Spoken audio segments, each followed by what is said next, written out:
ദേവയാനി ഖൊബ്രാഗഡെ നമ്മളൊരു എംബസിയിലെ ഉദ്യോഗസ്ഥയായിരുന്നു. അവരെ അമേരിക്ക തുണിയഴിച്ച് പരിശോധിച്ചു. അത് വലിയ ഇഷ്യൂ ആയി മൻമോഹൻ സിംഗിൻ്റെ കാലത്ത്. മൻമോഹൻ സിംഗ് സർക്കാർ ചെയ്തത് എന്താണെന്നറിയാമോ? അമേരിക്കൻ എംബസി ഡൽഹിയിലെ അതിൻ്റെ സെക്യൂരിറ്റി എടുത്ത് മാറ്റി.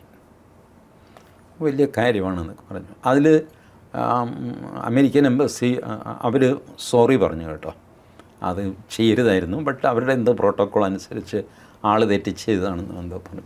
എന്ത് വാങ്ങിക്കോട്ടെ, നിങ്ങൾ ഒരു വിദേശ എംബസിയുടെ സെക്യൂരിറ്റി എടുത്ത് മാറ്റി. What is the consequence? ആ എംബസിയുടെ സെക്യൂരിറ്റി എടുത്ത് മാറ്റി, അതിന് പുറത്തുള്ള പോലീസ് പോസ്റ്റ് അതൊക്കെ എടുത്ത് മാറ്റിക്കഴിഞ്ഞാൽ, അവിടെ ഒരു ആക്രമണം നടന്നു കഴിഞ്ഞാൽ അതിൻ്റെ കോൺസിക്വൻസ് എന്തായിരിക്കും? അപ്പോൾ ഇത് അന്താരാഷ്ട്ര നയതന്ത്രത്തിലെ ഒരു വെല്ലുവിളികളാണ് ഇതെല്ലാം.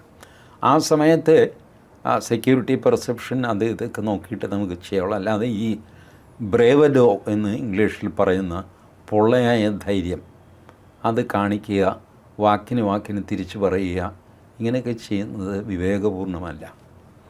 അപ്പോൾ ഡൊണാൾഡ് ട്രംപ് അത് ചെയ്യുന്നുണ്ടല്ലോ. യെസ്, അയാളത് ചെയ്യുന്നു. പക്ഷേ അതുകൊണ്ട് നമ്മളത് ചെയ്യണമെന്ന് വാശി പിടിക്കരുത്. നമ്മളുടെ സ്വഭാവം നമ്മളാണ് തീരുമാനിക്കുന്നത്, ഡൊണാൾഡ് ട്രംപ് അല്ലല്ലോ.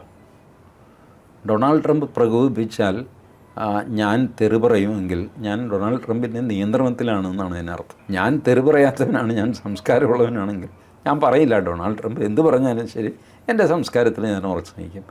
ഈ രീതിയിൽ കാണാതെ അതിനെ ഒരു രാഷ്ട്രീയ കണ്ണോടെ കാണുന്നു. അതാണ് ഈ വിമർശനത്തിനും ഒക്കെ കാരണം.